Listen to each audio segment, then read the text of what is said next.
Guys, I think we are in fact live. What is up, people? It is your boy, Havok, and welcome back to another exciting episode of Rooftop.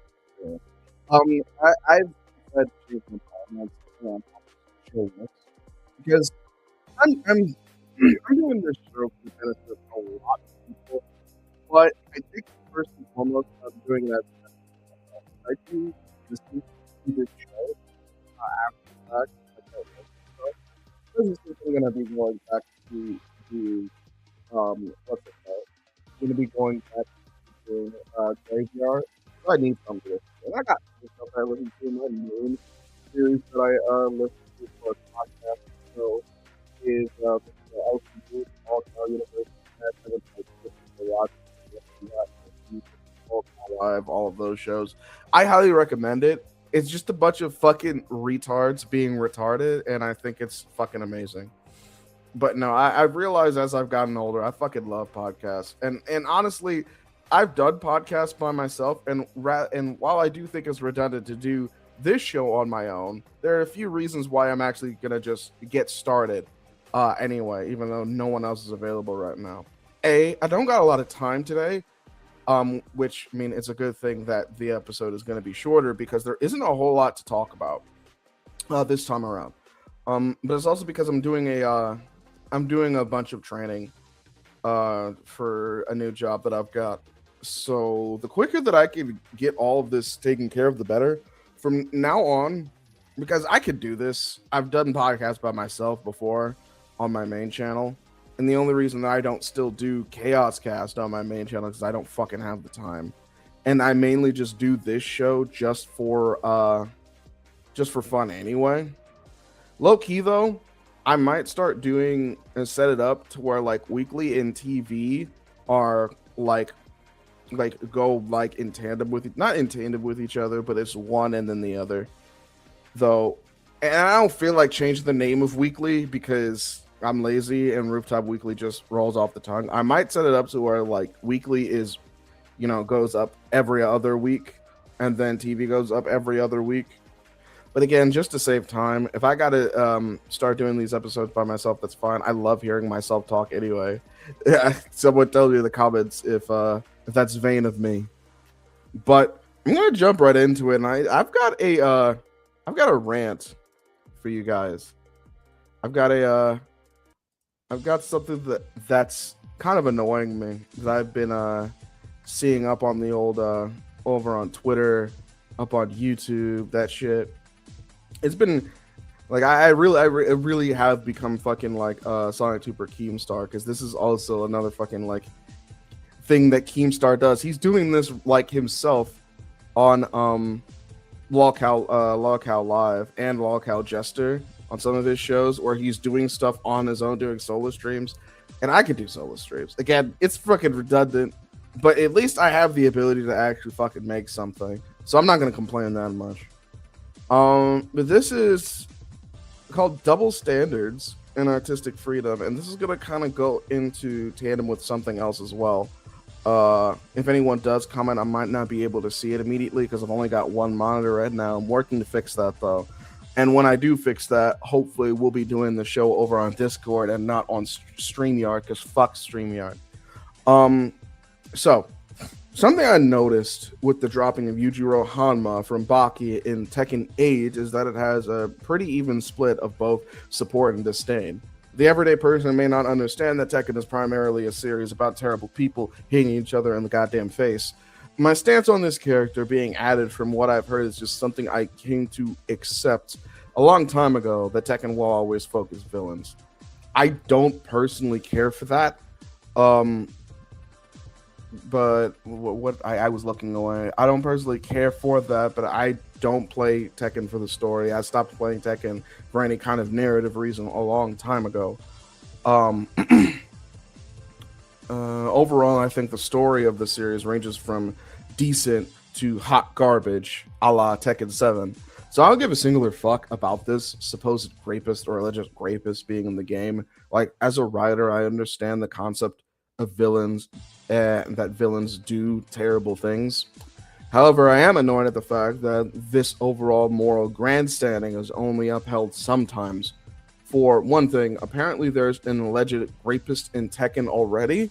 I have no fucking clue who that is. Like, I'm actually kind of curious. If anyone knows who this character is, please tell me, because I don't know who they are. Because that's news to me. I don't know if someone just pulled that out of their fucking ass crack or what. Now, as long as they aren't getting the Jin Kazama treatment and being swept for normies, being swept basically means that people are making a bunch of excuses and are trying to lampshade the whole, like, not even so much lampshade. They point out that it might be a problem, but they make excuses, like every excuse in the book, and they try to just ignore the problem. So it's kind of lampshading, but the thing is that lampshading doesn't really even acknowledge the problem. Sweeping acknowledges the problem and just doesn't care or tries to make it seem like it's less of a problem than it is. So if as long as that's not what's happening, and they aren't being praised for being a grapist, then I don't really give a fuck. Like, there are other characters in fighting games that are known for the same disgusting act, and the thing is, the problem with Anissa is I don't think Invincible fans. Hold on, Amp just said something. Yujiro isn't an alleged one. Yujiro isn't an alleged one, but Tekken has the MC being a war criminal, so he's not an alleged rapist. Because I heard something completely different, that it was implied that he did do that. So you say, so if that's a bunch of bullshit, then that actually adds more layers to this. This doesn't discredit my argument at all, because it's a very broad argument. But if that's the case, that's kind of funny. That's just people making shit up. And again, Amp, if you know who this alleged rapist is, he is a confirmed one. He's done it multiple times. So he's not an alleged one. He confirmed did it, and then he's done it several times. Okay. Gotcha. So yeah, again, doesn't discredit my argument. Though it is weird. It is weird that they chose him though, because I didn't know it was several times. I didn't know he was a serial rapist. That's unfortunate. That's unfortunate. But let me get back into what I was saying. The problem with Anissa from Invincible is I don't think anyone but Invincible fans know this. And from what I've seen, it's not talked about in the game. Please correct me. Man, my dog is loud. Please correct me on the show if I'm wrong. I'm simply getting my thought processes down on this. But on the other side of this, there are characters who do things or are written in a way that's not seen as the character just being a bad character. For some reason, it's seen as a reflection of who the writer is as a person. And that bugs me on a deep level as someone who's been writing for a long time, trying to experiment with several different types of characters, including villains, because for conflict, especially for a sci-fi story, villains are kind of necessary. Well, not kind of necessary. They're completely necessary. Okay, so the obvious one is the Coffin of Andy Lele, and how the terrible acts of the anti-villains, like downright anti-villains of this game, are somehow a representation of the writer, which makes no sense. The people that harass the writer for including and making these terrible people do terrible things is somehow a reflection of the writer, and I will never understand the logic with this one. And yes, I'm still not over it. I'm never gonna be over that, because it's fucking stupid. And like, I don't it's so dumb. Like, it's so fucking dumb. All right, let me pull this back up because I looked back at the screen for a second. So the next, and again, stop me if I'm overreacting, because I don't think I am. So the next is the constant harassment of Gooseworks for every little thing that happens in Tadsea, a nearly flawless show to the point where Goose doesn't even want to work on shit anymore. I don't know everything about Goose, but being pissed at Goose for wanting to finish Tadsea after one season and getting annoyed at them for wanting to actually give a seemingly straight, possibly white bunny guy a compelling character arc is really brain dead. Again, I feel annoyance towards this because I also have a character very similar to Jax, and honestly more of a douche than Jax is. Like, he really isn't as bad as people have said that he is, and there's a lot of context to be put into perspective with any quote-unquote mean thing that he does. And I've talked about this before, I think, on this show. He's misunderstood heavily, and somehow that reflects on Gooseworks as a writer. I'd probably consider quitting too. And I've heard through the grapevine that apparently maybe Goose had some bad takes. But as long as Goose isn't fucking advocating for breaking the fucking law, I don't understand what that has to do with how they're handling their show.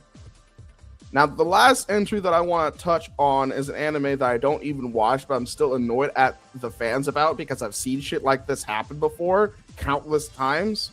And that's, and I'm probably going to botch this up, but that's Gachiakuta. The uproar that came about because the Gachi fan base pulled a Sonic and tried to force headcanon and coding onto the writer, which, bear in mind, I think the concept of coding in itself is one of the dumbest fucking things I've ever heard of. And it's the pandemic is what came up with this shit. Like, bar none, the pandemic created the whole concept of coding. I think is super stupid because it is so limiting on what fucking people are allowed to do with characters that they write. Like, because the idea is, oh, because something looks a way to me, that means that it's the writer's intent, and if they don't do that, then they're a bad writer and should change it to fit my standards. Like, I call it the, oh god, Gachi fit. Like, bro, every time I think that I've seen the worst a fan base can get, there's one that tops them. There's one that's literally like, hold my beer. For the longest time, I thought the Sonic fan base was the worst. And then I thought the Nintendo fan base was worse than that. And then I thought that Sony fanboys were worse than that. And then I thought Tadsy fanboys were worse than that. Well, no, it was the My Hero fans that I thought were worse. And then I thought that the Tadsy fans were even worse. And then now it's Gachiakuta, who are literally getting pissed and ram their fucking writer off of Twitter because they didn't fucking they didn't fucking fit their goddamn fucking headcanon for their the characters that they wrote and they own. This week they drove their mangaka off Twitter. That's what I'm getting into. That's the only reason that I even brought Gachiakuta up, because I don't watch it, but I understand. But the what happened to the writer is A, something I've seen happen several times before, including with stuff that I do care about, like Sonic. And B, again, I'm a writer, so I just feel personally like annoyed at this because I feel like there's a chance that I could go through this at some point as well. Like, I don't write manga, but I write like novels. So like there's still a chance that something like this could happen to me too. Where did I leave off on? They don't do that bad writing film. I said Cassie Cage effect, I'd like to call it. The fact that some character ended up being a man instead of a trans or non-binary or whatever the fuck, like, dog, not everything is Guilty Gear Strive, okay? Like, make your own damn story. Don't make it other people's issue that you were wrong. By, like, literally, I'm going to put myself into this. By your logic, Bleach is a terrible anime because Ichiruki isn't canon. And that's something that used to bug me for the longest time, but I got over it. Why? Because Tite Kubo doesn't owe me anything. Like, he doesn't owe me anything, bro. But I wouldn't say that because it's retarded. If I want a story like that, I need to write it myself. Like, I don't understand why this is something people can't fucking do. It's like, they want something to go a specific way. They want a specific storyline. Make the story yourself. Like, literally make an alternate universe where this character is fucking non-binary or whatever. It's not hard. Anyone can write fan fiction. Is anyone going to read it? Probably the fuck not. But at least you got what you wanted, and you didn't have to fucking push someone off of Twitter to do it. Jet, why are you down there and not on the panel? Strive Straight is crazy, dude. What? Dude, if you know anything about me, you know that I have a personal vendetta against Guilty Gear Strive, bro. And especially after the last episode of Weekly, I feel like I have good reason to, because I feel like the game is sucked on. Like, it's deep-throated, like harder than you did. Like, it's literally deep-throated harder than you could deep-throat fucking Bridget. Bridget. All right, it's deep-throated harder than her. All right, that's how much I just think that Guilty Gear Strive is just what's the word? It's like Sonic Colors for me. It's like Sonic Colors for me. I just think that it's overrated as fuck, and that it gets attention from some of the most shallow shit. Like, I can literally like rant and rave about fucking just like a lot of shit surrounding Guilty Gear Strive for the longest time. Especially how it over here fucking gets to shit on Blaze Blue, bro. Because I like Blaze Blue. I've played Blaze Blue and I like Blaze Blue. But ever since Guilty Gear Strive fucking arrived on the scene with his fucking DEI fucking gob shit, now no one cares. Now Blaze Blue just doesn't get anything. Blaze Blue doesn't get anything, bro. And it pisses me off on a personal level. Like, it might piss me off less if I wasn't a fan of Blaze Blue, but it is what it is. Fucking Jet said Strive straight deserved. Hey, that's why I love you, Jet, bro. You get it. We don't agree on everything, but we agree on the personal shit, on the important shit. Right, literally make your own characters, just make them good. It doesn't matter what they are. Exactly, that's another thing. Most fan fiction isn't good, so they probably wouldn't even make it good. Down here, because I'm at work right now, so I'm like, damn it. I wanted to fucking complain about Guilty Gear Strive with you. Fuck. How dare you confuse me with Bridget? I didn't call you Bridget. I did not call you Bridget. I would not fucking insult you like that. It's always been like this with GG and BB, sadly. Really? It's always been like that. They've always been hoed like this. That's crazy to think about. It's funny because fucking Blaze Blue got a fucking crossover with Ruby, another fucking franchise that got hoed. Strive gave us Unica the most white bread character carried by Goon mods, so the slander is warranted. Fucking Unica's the most white bread character carried by Goon mods? Fucking... I don't know, a different character that wears fucking blue and fights with a goddamn yo-yo would like to have a word with you on who's the bigger fucking Rule 34 merchant, bro. GG has always been the favorite child, despite the fact that BB literally saved the company, but they've always given GG preferential treatment. It's so dumb. It's so fucking dumb. And shit like that makes me just want to fucking like... I'm not gonna like stop supporting Arc System Works. If they have a good game that comes out, they have a good game that comes out. But it's just, bro, it just hurts, man. So I close out my little article, my little blog post here by saying people really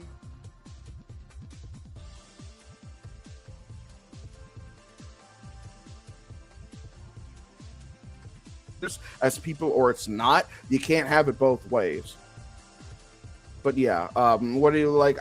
Some of you guys are already giving your thoughts on this, which I do, of course, appreciate.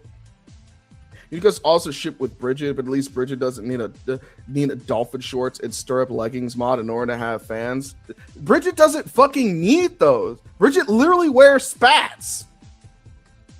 Like she literally doesn't need that. She was already fucking set up to be gooned over, and then she was given a fucking like implementation that completely goes against what I thought her fucking story was originally about. Let's just throw that shit out, and let's just be like, oh, let's also make her trans on top of it, and so she can be fucking like sexualized more. Because and people are going to like that I said this, but fucking trans characters, I feel like, have become a kink.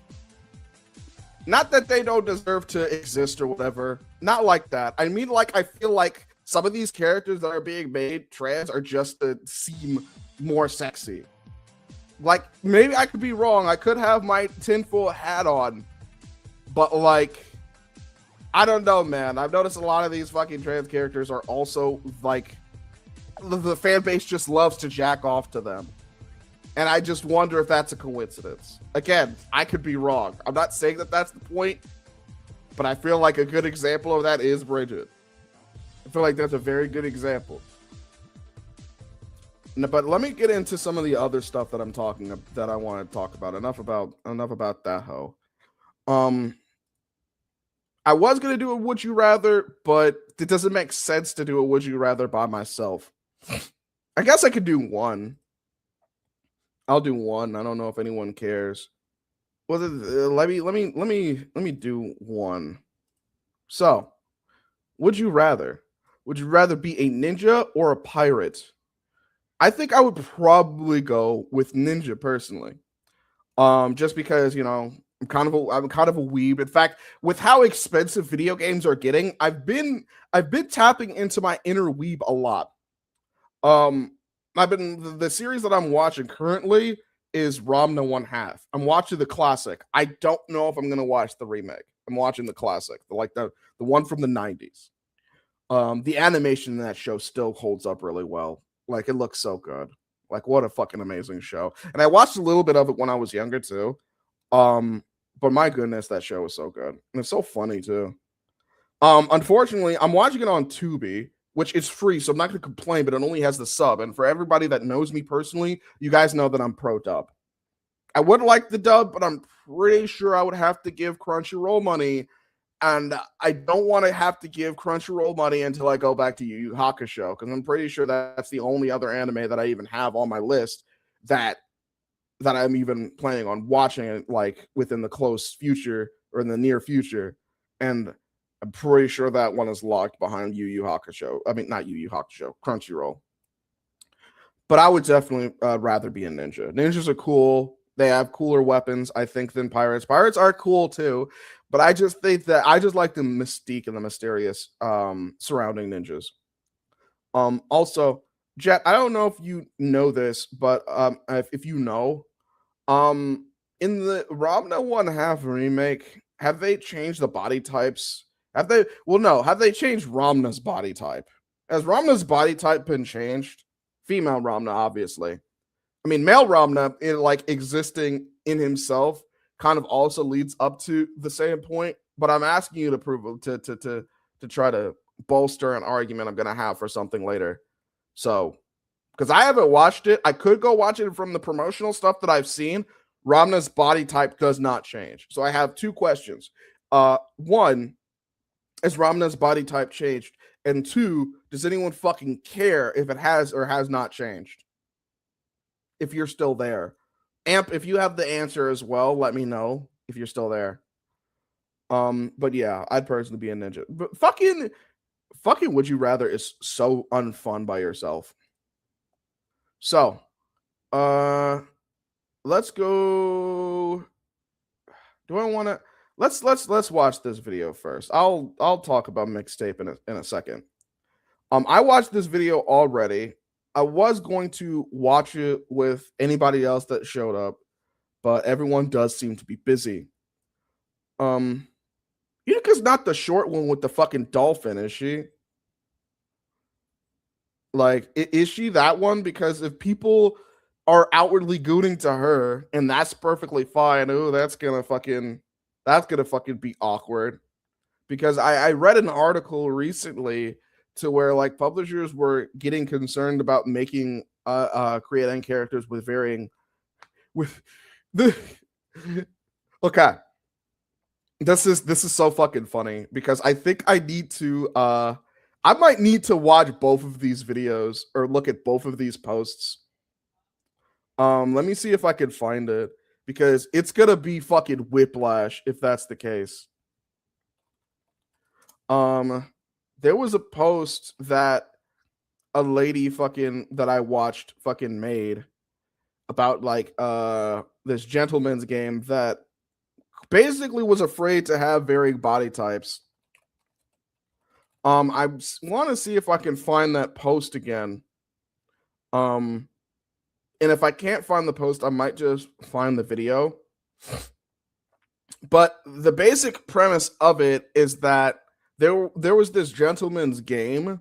I think it was like Bunny something, but there was this gentleman's game where the producers made all of the characters have the same body type, where each like female character had just like giant tits.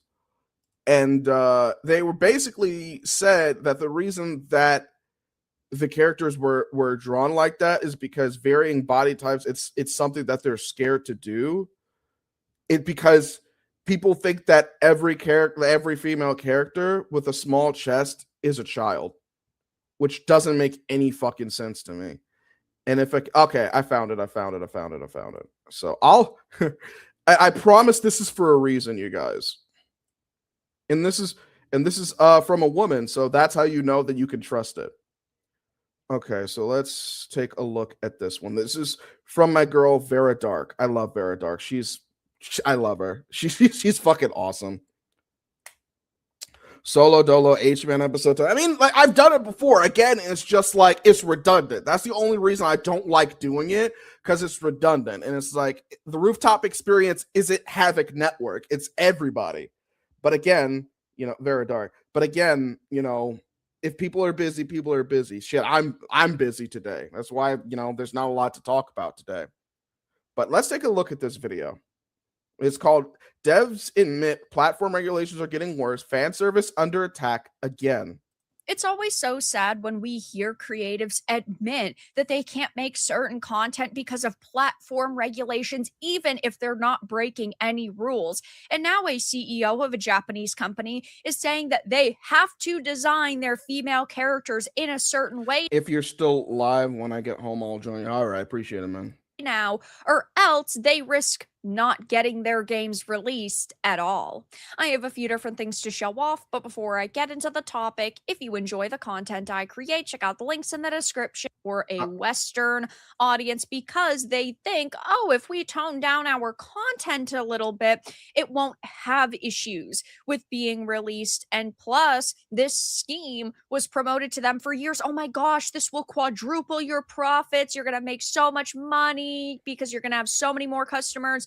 And obviously that hasn't happened. And now we see situations where the studios and creatives that don't want to push an agenda and actually just want to make content for gamers are unfortunately being punished. The Curate CEO Yuji Usuda, head of the Japanese game company, recently explained why the studio's gentlemen's games almost always feature busty female characters. Now, I think most of us here are perfectly fine with seeing busty female characters, but if I am playing, I know I am playing a game that leans I'm just going to say, for no reason in particular, I have started to appreciate large breasts a lot recently. I'm not going to be specific as to why, but if you know why, you know why.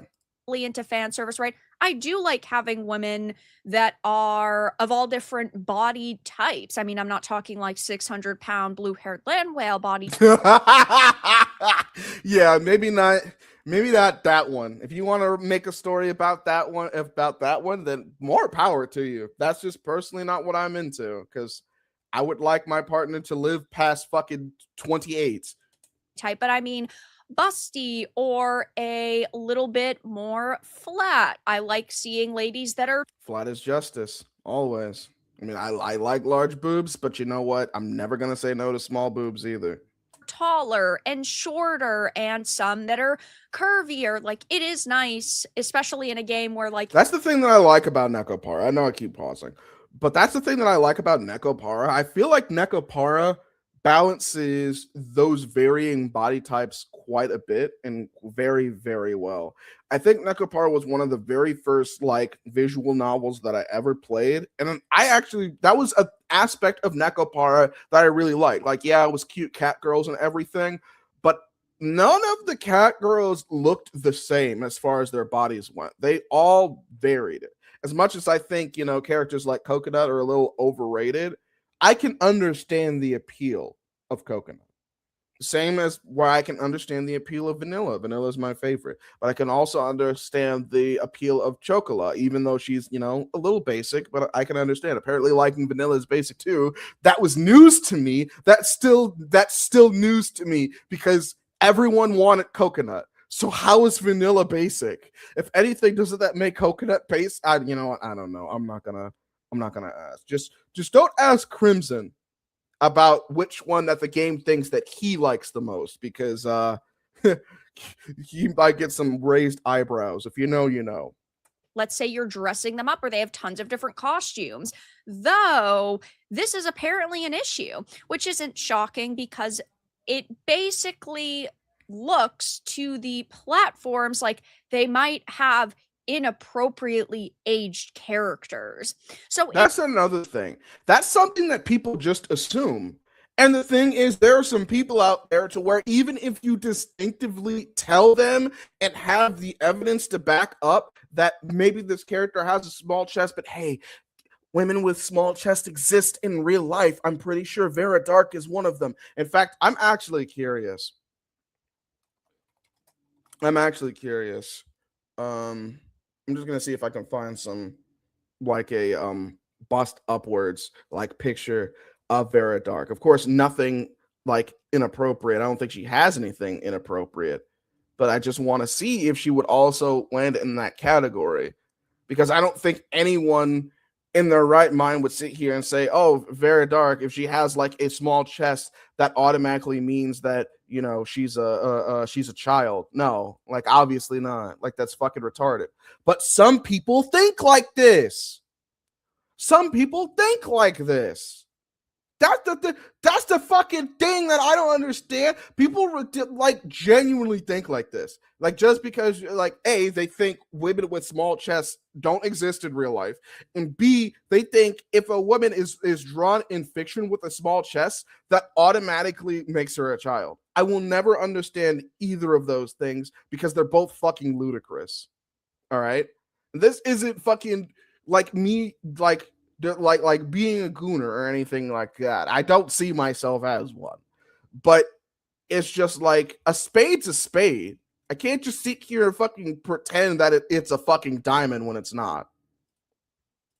in an interview, Just says, listen, the people who tweak out over this stuff are the same people who tweaked out about a game company consulting a woman to make concept art of female armor and being somewhat attractive. That's gonna be really fucking topical soon. And it's probably not even the same. You're talking about the thing that happened with fuck. I can't remember what the name of the game is, but I know what you're talking about. It's funny because something similar is actually going to be coming up in the stream too. Just watch.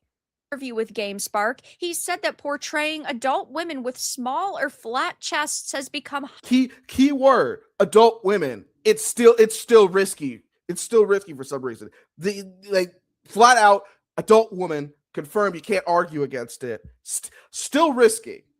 highly risky because platforms and Jay says, reviewers I may have no misinterpret idea what's petite going on, body but I'm types here. Well, as welcome. underage Welcome. I'm glad characters. that you're Even here. clearly adult characters can create problems for release. We're talking about people like having their titties and their fucking like balls in a fucking knot over stupid shit as usual. On platforms like Steam or Nintendo Switch. He said the studio would like to include more body variety, but avoiding release issues has become a priority. If we took on risky depictions and ended up blocked from releasing the game at all, it would be pointless, he explained.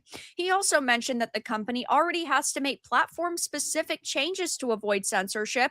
In Bunny Garden, for example, facial lotion was changed to green slime, and milk effects were made invisible in some versions, which is what developers have to do in places like fucking China, right? Blood has to be neon purple or green or yellow, can't look like blood. You can't have weapons, so they end up being things like squirt guns, or they have to be completely changed. And basically, it's kiddyified. Now, I think that this is What the fuck is kiddyified, bro?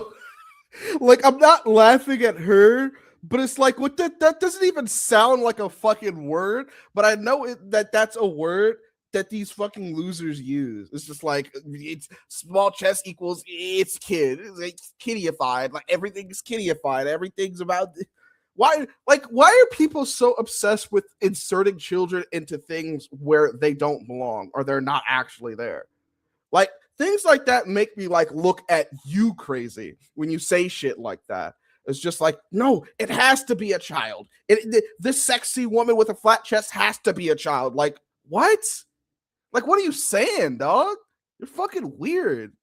insane because there are plenty of women in the real world who have flat chests. It's Thank like when you. we see censorship in a game because a character is wearing the equivalent of a bikini when women in the real world wear bikinis. So Crazy concept, I know. I, of course, am not a Oh yeah, supporter you're of right. Yeah, that's the name of the game, Lords of the Fallen too. Thank you. censorship. I think that censorship like this is insane, but I can't necessarily blame these developers, right? Because I get the mentality that it's better to release it at all than not release it because this is their livelihood. But on the flip side, it is very hard to want to support developers who censor their products. Now, I do think that I personally am a little bit more okay with supporting a game that is censored in this way if the developers are honest about it, because I do want to still Okay, clearly a so he's talking now about basically understanding like why developers are doing this, but you get the idea that this particular game is not diversifying bodies because they're getting the idea that if they diversify bodies too much, they're going to be chastised for making the characters all look the same. Well, penalized by making the characters look too different. So you got developers on one side of the spectrum, like in video games, giving every character the same body type so they all very distinctively look like adults. Even though there are characters in anime specifically that look like they're adults, but they are kids, and no one fucking says anything about it because all they care about is how they look, which honestly I think is very fucking weird and creepy, but no one wants to talk about that. So it's like, but it's a good thing that there's nowhere on the planet that people are getting mad about characters looking obviously like adults to escape this idea that they're putting kids in positions that they shouldn't be in. Obviously, no one's complaining about that.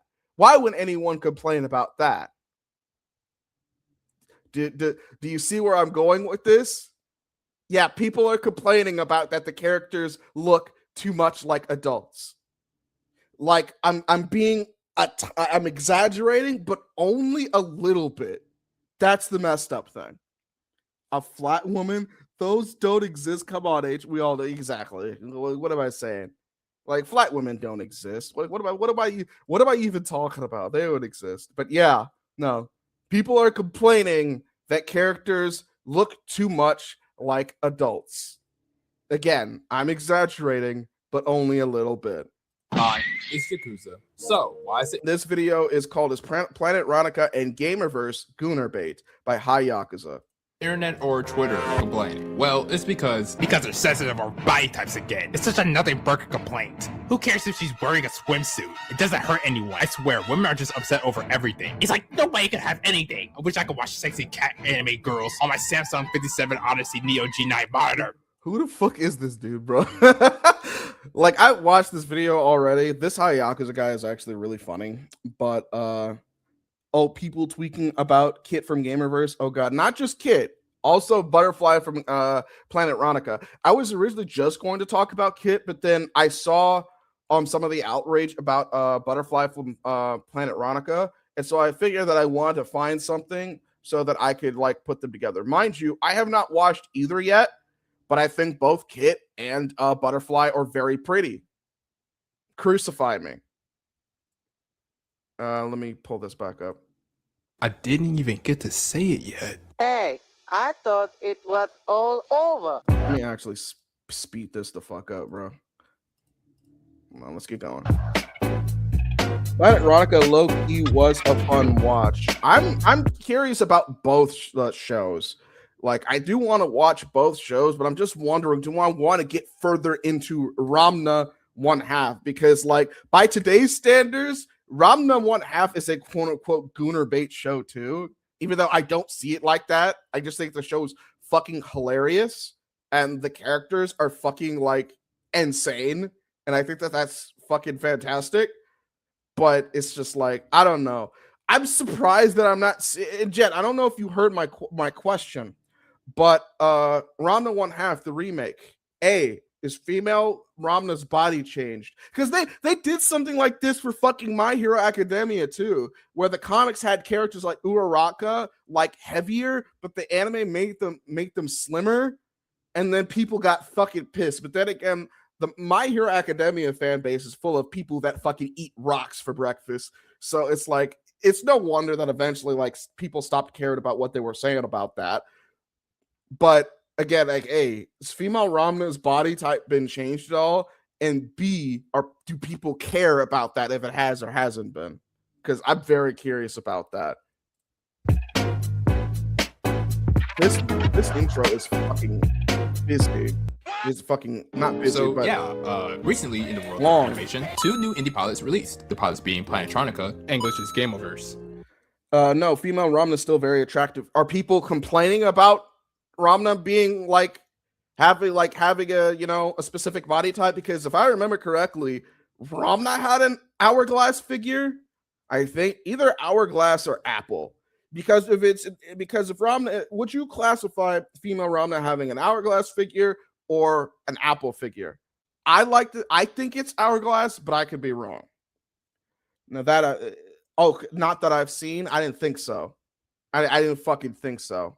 In fact, I'm curious. What have people been saying about the Ramna 1/2 fucking remake? I know you said something about the people think that the fucking relationship between Ramna and fucking, god damn it, what's her fucking name? I can't think of the fucking fiance's name because I high key think that her fucking sisters are more interesting. But oh god, I'm scared. Oh no. No, they attempt to make Ramna 1/2 woke. Ramna 1/2 makes you bi and trans. What does that mean? Did Ramna 1/2 even need a remake? I don't think it did.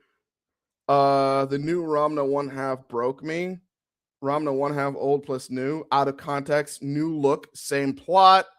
Ramna 1/2 oh my god, no. Why are we doing this? That's not the point of the I regret fucking looking at this.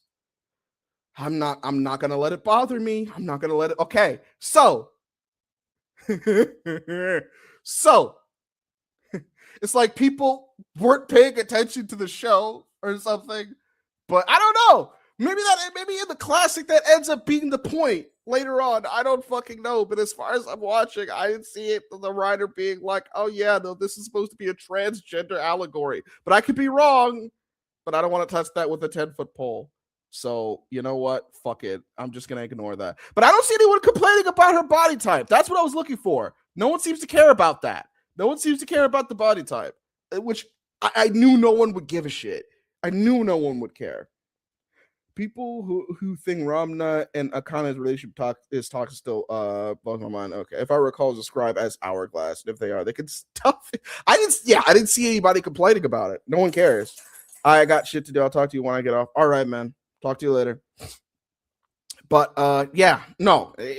Instead, online, it seems like everyone's trying to turn Ramna 1/2 into a trans allegory. I don't know if that's what the remake is doing. If that's what the remake's trying to do with it, turn it into a transgender allegory. From what I've been watching about the show, that's not what it's supposed to be. It's fucking Ramna clearly states, the show clearly states constantly over and over that Ramna is cursed. Them taking a curse and trying to turn it into a transgender allegory is actually a really bad idea, because then they have to equate being trans with being cursed, and I'm pretty sure that's the opposite of what you want to do. But what the fuck do I know? I'm not trans, so I don't really get to talk about trans stuff.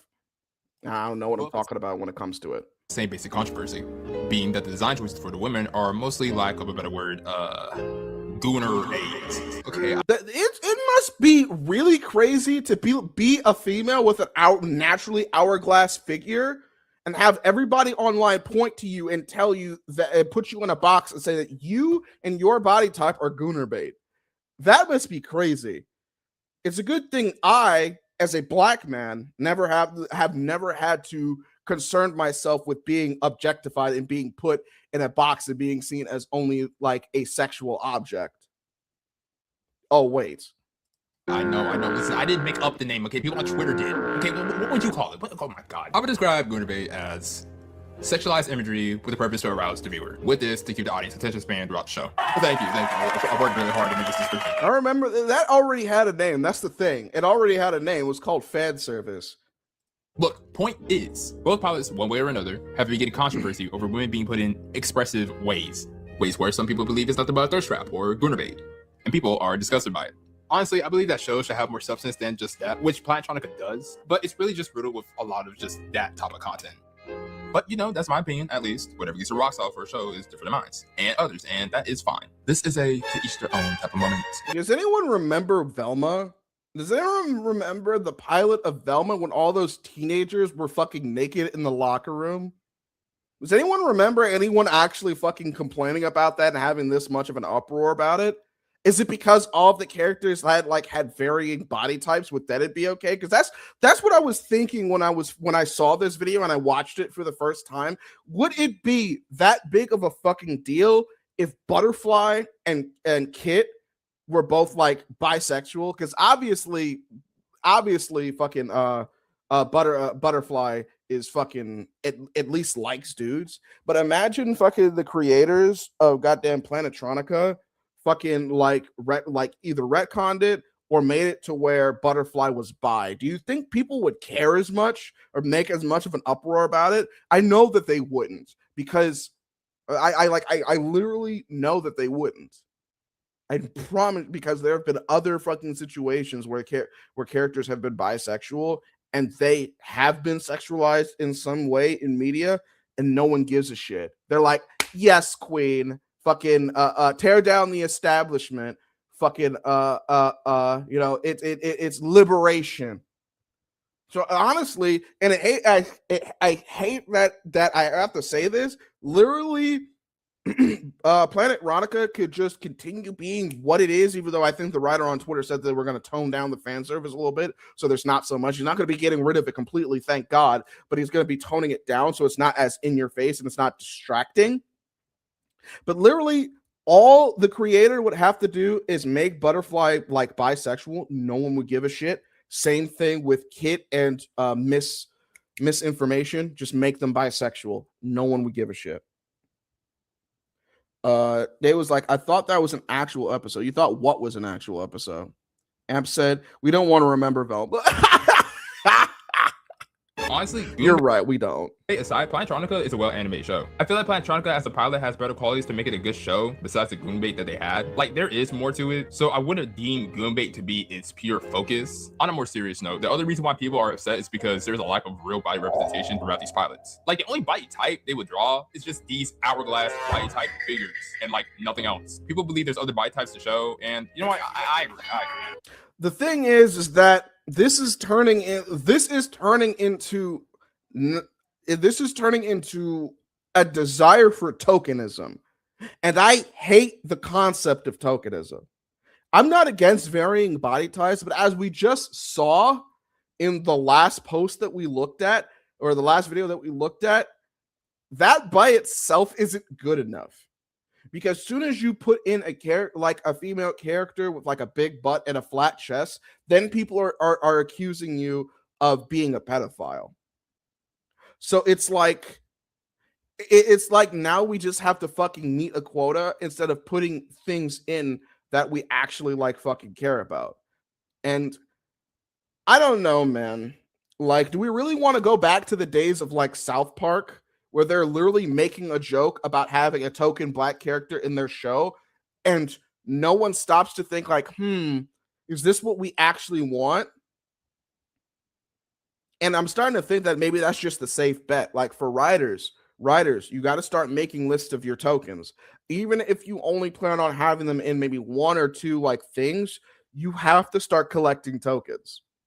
You know, for the longest time, it was one black character, male or female. That was good enough. But now the list of tokens has gotten like very, very long.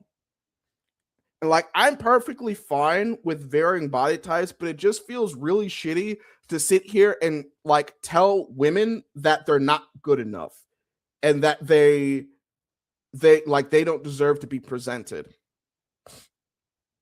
You know? Because there are all kinds of popular shows that have the main character, and you have to also put into effect that it's a pilot and they're indie projects. So they don't have tons of money to just have tons of characters in the fucking show off rip, you know? And the thing is that it's only for women.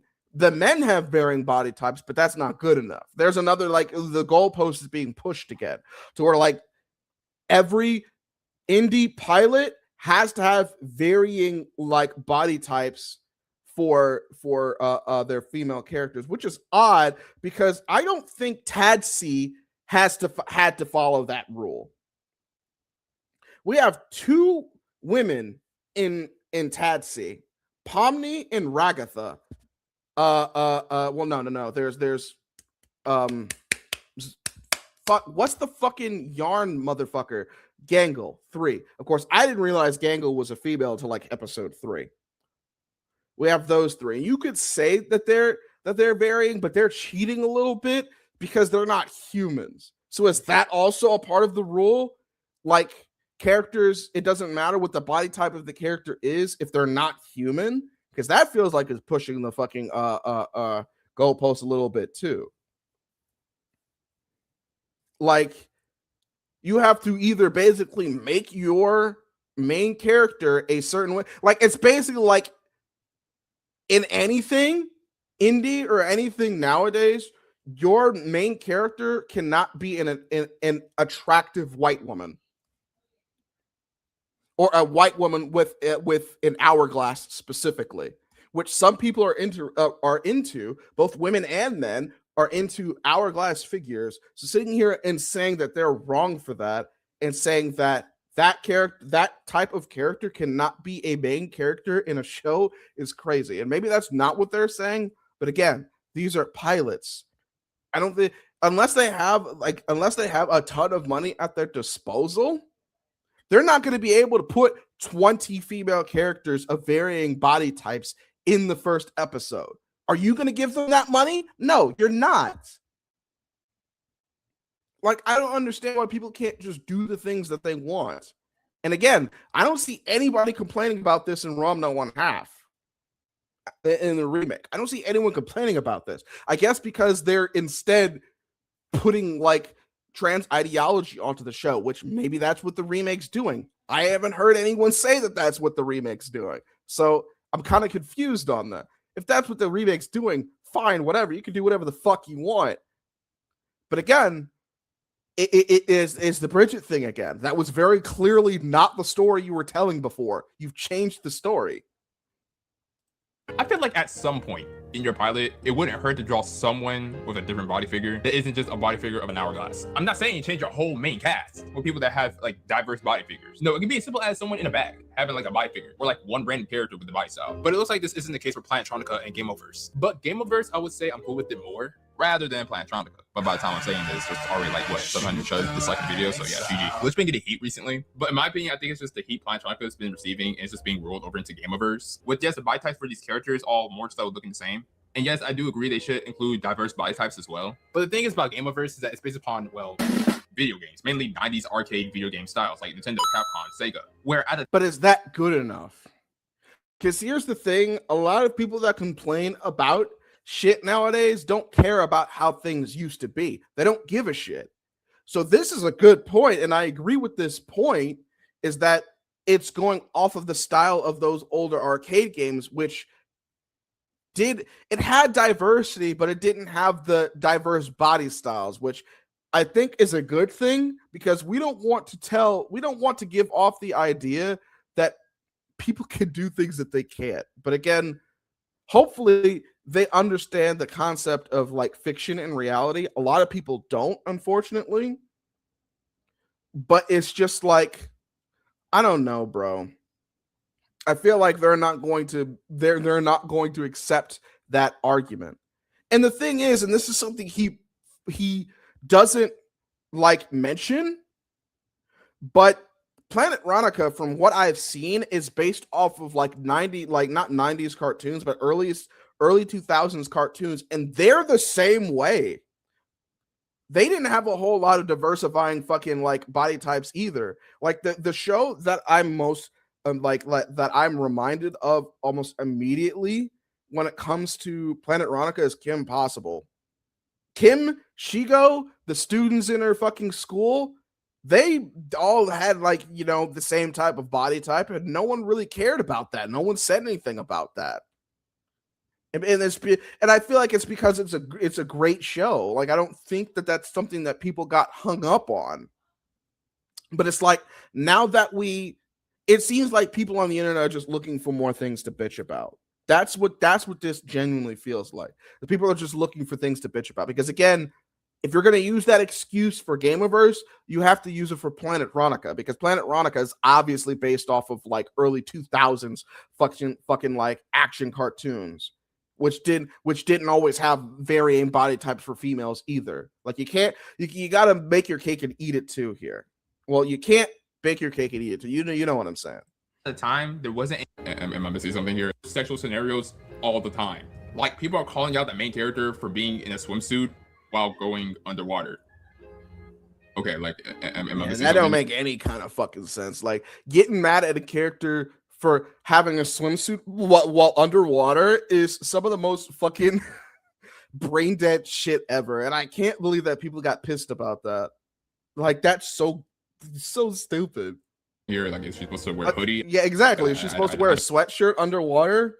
Don't understand. Like, if she was doing the young ho ritual before swimming, okay, then I will understand. But these characters are not really doing anything besides walking around normally, not doing anything crazy. Like, it gives men judging what women are wearing at the gym to me. I'm not going to lie. Like, they're wearing appropriate clothing for the scene that they're in. And body type wise, that's a good point. Like, everyone hates it with like men getting mad at fucking like what women wear at the fucking like gym, but obviously the whole idea is that you need to just let women wear what they want, but then you can't. But they, for whatever reason, that rule does not apply to animation, and I will never understand why. Like, women are allowed to wear whatever they want in real life, but in animation they're not. Like, make it make sense. okay, yeah, like, let there be more diverse body types in my opinion. But I understand why, because it's based upon classic arcade games. Like, the men in the show are muscled up beefcakes. It matches what arcade games is based upon. Overall, my main point is, I'm fine with any body type, but if it's overly done, I feel like it wouldn't hurt for the creative team to throw in something else, diverse. But my main thing I'm finding weird, like I said, is with Planetronika. Like I said, I'll be interested in it more if they change the way they over-sexualize Butterfly, but besides that, it's amazing animation. And I still encourage y'all to watch it. The pod is here on YouTube. In the discussion of body types and diversity, dog, animation has been doing a good job with representation of different figures. Like, we talk about Glitch's animation with Gameoverse, but we literally have Frankie from Knights of Guinevere existing. Let's not forget Invincible with Adam Eve, her body changed from last season. And terrific Tyrese in the Pilot Hay, releasing with the protagonist with diverse body types as well. There is representation in animation, and I'm happy they exist. I like Gameoverse. I think they did nothing wrong in the sense of Gunner bait. I think it's Planetronika's controversy roaring over to Gameoverse, because mainly these pods are like, what, 1 week away from each other? So yeah, if you like Planetronika, Gunner bait or not, Tagoon or not Tagoon, I don't really care. It doesn't really matter. I'm fun and love the pilot. My only real stance of something I felt towards was the diversity of different body types in these shows. Because while I think Planetronika doesn't have any real excuse to not have any, I feel like Gameoverse, based upon its background with video games, I feel like it made sense. I disagree with the point that he thinks that Planetronika doesn't have an excuse. I think it does. And again, just like again, make either of these characters bisexual. No one's gonna care. I'm gonna move on to the next thing because now it's just now I just stopped caring. And honestly, just this shit just doesn't make me like. A part of me is just like wondering if it's even worth it, like watching either of those shows, because unless you have like a fucking unless your main character fits a box, then they're just restricted by what they can do, and it's high-key annoying as fuck. But speaking of annoying things, Rock Solid on Twitter states, I think everyone knows this is expensive, but I don't think most people understand just how expensive it is. And this is, of course, about Mixtape. Go Nintendo tweet states the Mixtape song licenses were paid in perpetuity, so don't expect licensing issues to lead to a delisting. Perpetuity license price ranges from $50,000 to $500,000 per song, which puts the 26 songs alone at an estimate total of $1.3 million to $13 million. Nearly all of the songs in the game are popular hits from the 80s and 90s, so it's safe to assume that they are on the mid to higher end for pricing. Mind you, that Hollow Knight was made with a total budget of $100,000 to $500,000. That's enough money to buy the perpetuity wow, that word is mixing me. License for 1 or 2 songs in mixtape. If I see one person call this shit indie, I'm gonna slap the fuck out of them. Yeah, no, this fucking game is as indie as fucking Halo, bro. Like it's fucking unreal. But yeah, no, I think fucking mixtape is a mess personally. I don't think it's the worst game in the world, but it's a fucking mess. Let's talk about things that are not as messy though. Game Trailers presents Marvel Cosmic Invasion, official Cyclops and the Thing DLC 1 launch trailer. I think my girlfriend, my fiance, fucking yelled about something. I hope it wasn't anything detrimental. Let's take a look.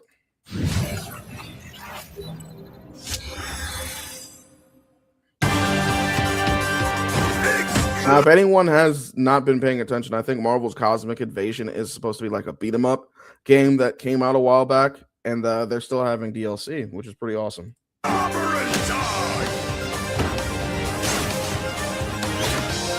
Cyclops with his coat. Nice.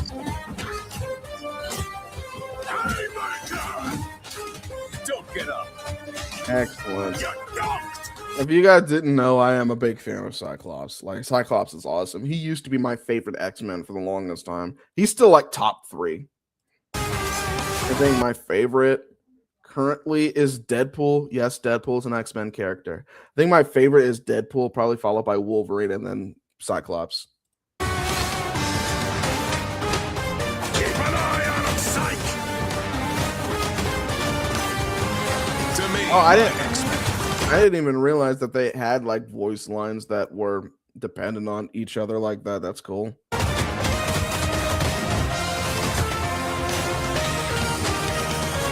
Slam him, Ted. Go get him, honey. Very nice.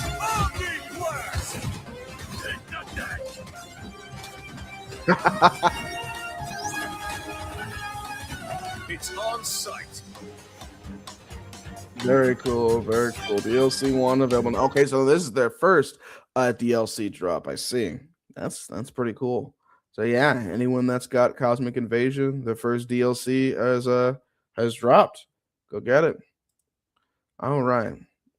We got the video of the night that's going to probably get this video blocked. But Switch wanted to take a look at it. Unfortunately, he's not here. And again, I can't wait for him all night. Like, I got other things that I have to do tonight. So Lanterns, official trailer number 2. I didn't realize that there was a first Lanterns trailer. But this is supposed to be a part of the new DC universe that James Gunn's putting together. And I assume Lanterns is going to be a TV show. So let's take a look. This ring, it's the greatest weapon in the universe. When and if to use it, that's the whole ball game, Junior. Did you just use that ring to counterfeit money? No. No. You obviously did. Tell me how you got it. The ring. You know how I got it. I sure as hell didn't interview for it. Oh, well, shit, maybe you should have. Power like that, shouldn't you have to work for it? I've been doing this since you were a baby. The only way you're gonna get this ring is over my dead fucking body. What the fuck was that jump animation, dog? What? No, stop. I gotta slow that shit down. That looked funky as fuck. I know that this is a TV show, but damn. Let me do like half speed for a second. That looked fucking crazy. Hold on. Body.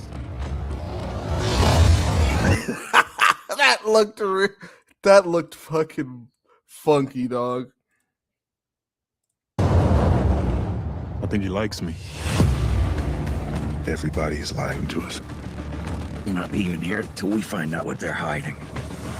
Danger is part of the job. You need to be fearless.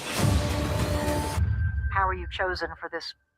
It's only one question. Are you afraid? You afraid? Oh, okay, so that's the suit. It's the fucking like Navy suit. Are you afraid? I hope it like lights up. Like maybe it's brown here, but like it lights up whenever he uses the ring. Are you afraid? Are you afraid? Here. Are you afraid?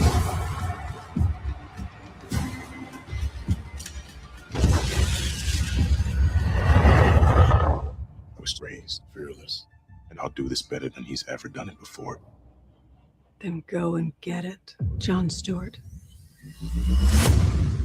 Lanterns. August 16th. Plan start at $11 an hour. You can go fuck yourself. I don't know if I'll be watching that myself, but I know Switch will love to freaking like check that out and he'll probably tell us all about it. All right. So on to the next tab. Pirate Nation says Kickstarter has officially reversed its controversial new mature content guidelines after huge backlash from creators. You love to see it. In a blog post published today titled "An Apology Rethinking Our Mature Content Guidelines," the platform acknowledged that the detailed rules released last week went too far. The changes were by pressure from their payment processor, Stripe, which had begun suspending approved campaigns over mature content. Of course, it was one of these payment companies. I'm not surprised at all. If you guys are surprised, you guys are crazy.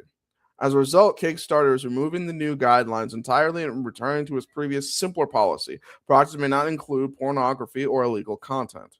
Payment processors can still review and potentially block campaigns based on their own standards. Very nice. Very nice. All right. So, yeah, Pirate Nation talking about the whole Kickstarter thing. I'm it's funny that it lasted as long as it did, but I don't think this like new policy lasted very long. I think it lasted maybe like about a month, if that. So, yeah, kudos to Kickstarter for fucking remembering like to turn their brain back on. All right. Second to last post of the day. What's on? Wildcat Glasses on. I can't wait to watch that later.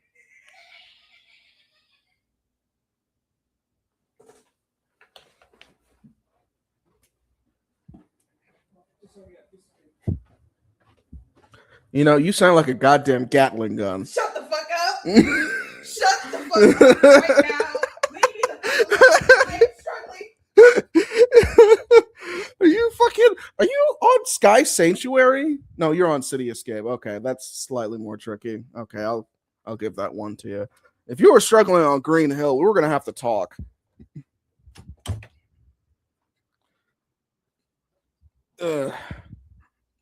All right. Fucking, I know you guys heard that fucking fucking sound. I had to fucking like make sure everyone is aware. No, I'm not getting swatted. Okay. 007 First Light launch trailer. Let's take a look at this. This game already came out. People are already playing it. As you can see, Berlizzi started playing it. I might watch him play it. Though honestly, fuck. I'm probably not going to be able to get that game, and I just bought Shadow of War, so I'll probably start on that. So I'll probably just watch someone play it. Fucking stutter gun. Fucking stutter gun is diabolical. I didn't catch your name. I didn't give it. Bond is immature and reckless. Headstrong. Thrill-seeking. Issues with authority. Needs our new star and queen. You scared me. What are you talking about? I don't know what that fucking noise was at first. Just over here fucking over here talking about me scaring you. You scared me. Human Bond. Do you mind telling me why I'm here? I want to make you a spy. You're a spy, James. Agent Smythe, my dear. 009 is a master manipulator. To catch him, we're going to need Get the eyes shit out of everywhere. him. Damn. When you're ready, Bond. What about the girl? A means to an end. Bro, if this game is one of those, it looks like it's one of those games where you could just be aggressive as fuck and just shoot and kill everybody. Bro, remember when fucking Kane's not here, but I remember him watching him play fucking Hitman. That shit was the funniest shit ever. I fucking loved watching him play Hitman. That shit was so fucking funny because he just every time he died, he would get so frustrated. Like, bro, I need to watch fucking Kane play something else, or I need to watch like Kane like let's play a game with like Jet or something. Like something that I want to see on gaming that I would like to do myself if I ever get the fucking time to is some let's plays. If not on this Rooftop channel, then on like a separate like Rooftop gaming channel. I would love to see that. I would love to be a part of it too, but again, gotta find the time to do that. Did I scare you? Because you sounded like a Gatling gun. I told you how. That's an interesting pickup line. Whatever his endgame is, we won't see it coming. 007 First Light. Yep, came out May 27th. Very nice. So I'm assuming that the game is like $70. So it's, yeah. And I've got other games that I got to clear off of my catalog anyway. So it's whatever. I'm not gonna worry about it. I'm probably gonna just watch someone play it. Something that I will definitely get though, in the second to last post of the day, is this game, Hyperyuki Snowboard Syndicate. And for any of my, other dudes that have played games from like the 20s, well, not the 20s, what the fuck, from the early 2000s, you'll probably notice some really cool styles and references in this game. And it's one of the reasons why I really, really, really want to try it. Really want to try it.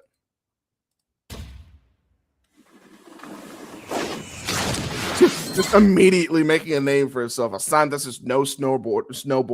A snowboarder immediately goes through the sign and breaks it. And this one's by Look at this. Look at this.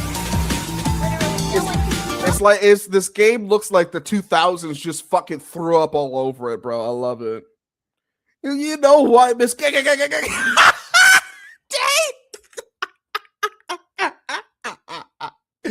Dog.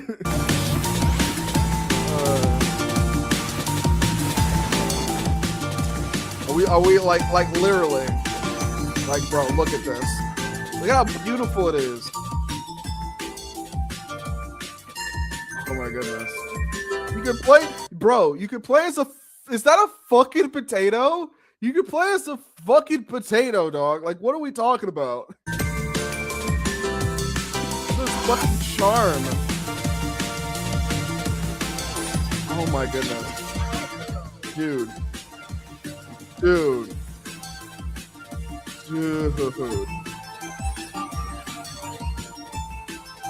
cannot sit here and tell me? Bro. Was that a panda?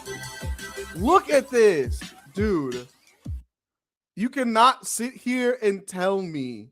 First of all, I'm just going to, get this right out of here. Close enough. Welcome back, SSX. Like legit, like close enough. Welcome back, SSX. But also, it's not even just SSX. Like this feels like whoever the people that worked on this game not only played SSX, but they played the fucking Jet Set games as well. And just like generally just like Japanese style games like this from the like probably late 90s, early 2000s. This game just feels like this game just like, feels like it belongs like on the PS2 or the Xbox, bro. Like, I hope this comes out on the Xbox launcher. Like, I really, really do. Like, if not just Xbox, the Xbox launcher. Like, I want to play this game. Like, this is like the main game. Like, this is the game like that I've seen, and we haven't talked about a lot of games on this episode, but this is the game that I've seen on this episode that I really, really want. I will play the fuck out of this. Like, my uncle understands fucking Kill Switch. He understands. We both are big fans of the XSX series. Play the shit out of SSX 3. I played and beaten SSX 3 like 3 times. Like, my body's ready. My body is ready. But speaking of classic games, last post of the night, TechSpot says your Blu-ray drive can now rip GameCube, Wii, and Xbox games legally. OmniDrive firmware unlocks proprietary game disc formats on standard PC optical drives. So let's see what they say. Emulating retro games occupies a legal gray area. Copying titles you already own is generally permissible, but a few players have a practical way to do it. A newly released custom firmware for PC optical drives changes that for several consoles rely on proprietary disc formats. GCN, Wii, Xbox, and 360 owners looking to back up their physical game libraries for use with emulators without crossing into piracy can now do so with standard PC optical drives. Process is moderately involved and limited to specific hardware, though anyone who has ripped Blu-ray movies will likely find the setup familiar. That is just really, really cool. And these are not just any consoles. These are four of some of the best, if not the best consoles ever created. Like the GameCube, the Nintendo Wii, the Xbox 360. We're just missing the PS3, and we have like the 5 best consoles ever made, like right there. So it's like, bro, like, what are we talking about? Like, emulation has become easier, and it's really ironic that this is happening around the exact same time that modern console gaming, even with a dash of Steam fucking up, has gotten so shit and so expensive. Like, this has been my favorite like quote for like since all these price hikes, is that the juice is not worth the squeeze, especially not for me, because all I want to do is play a game. I don't got the time to constantly play with other people. So honestly, genuinely, if I want to play a game, me as like a person in my lifestyle, retro gaming is what I should be going towards. And the fact that emulation has become easier, that's just another sign that that's what I should be doing. Fuck modern gaming, embrace retro gaming. And I've always loved retro gaming. I've always loved playing older stuff because older games were just objectively better. And that's one of the biggest reasons that I still want to eventually get a gaming PC again, is for emulation. Because there's just like hundreds of thousands of hours of just things that you can just do on retro games that aren't going to be hidden hidden behind thousands of dollars, like genuinely thousands of dollars that you have to spend. It's just fucking ridiculous.